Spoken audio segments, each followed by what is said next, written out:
மடப்புரம் கோவில் காவலாளி அஜித்குமார் கொலை வழக்கில் விசாரணை நடத்தி வரும் சிபிஐ அதிகாரிகள் தனிப்படை போலீசார் கடந்த மாதம் 27ஆம் தேதி அஜித்குமாருக்கு டீ வாங்கி கொடுத்ததாக கூறப்படும் பேக்கரியில் மீண்டும் விசாரணை நடத்தினர். அங்கிருந்த டிவிஆரில் பதிவாகியிருந்த சிசிடிவி காட்சிகளை பென்டிரைவில் பதிவு செய்து எடுத்துச் சென்றனர். மேலும் விசாரணை ஆவணத்தில் உரிமையாளரிடம் கையெழுத்து பெற்றனர்.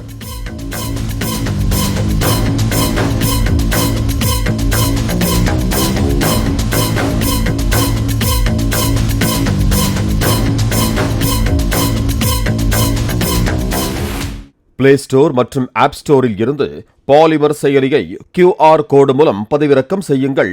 செய்திகளை உடனுக்குடன் பெறுங்கள்.